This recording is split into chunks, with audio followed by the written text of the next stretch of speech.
Ng kasong tax evasion ng BIR ang mag-asawang Janet at Jaime Napoles. Mula 2004 ay abot sa mahigit 44 na milyong pisong umano'y hindi binayarang buwis ng itinuturong utak sa pork barrel scam. May live report si Lia Manyalak del Castillo. Lia? Gia, abot nga sa 44.68 million pesos ang tax liability ng itinuturong utak ng pork barrel scam na si Janet Lim Napoles, habang ang kanyang asawang si Jaime ay nasa 16.43 million pesos naman. Para ito sa mga taong 2004, 2006, 2008, 2009, 2010 hanggang 2012.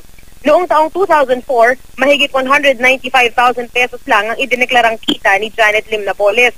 Mahigit 100,000 pesos ang idineklara niya noong taong 2008. Zero naman para sa mga taong 2006, 2009 at hindi na nagsumite ng ITR mula 2010 hanggang 2012.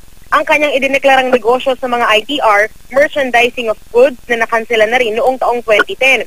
Ang sinasabing asawa na nagpayaman sa kanilang coal business niwala sa kanilang mga ITR.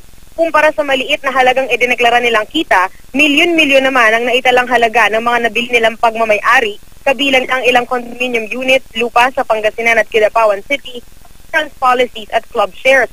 Paliwanag ng BIR, kaya mababa ang halaga ng kaso kumpara sa bilyong pisong pork barrel scam ay dahil base lamang ito sa mga ari-ariang nakapangalan talaga sa mag-asawa.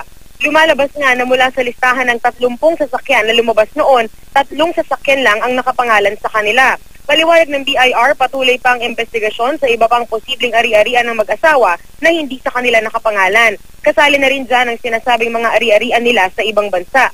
Iniimbestigahan pa rin ang mga sinasabi namang korporasyon ni Napoles, pati na ang pagmamay-ari ng kanyang mga anak.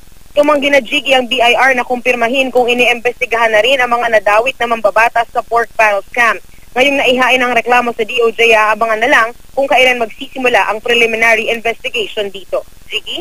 Maraming salamat, Lia Manyalak del Castillo.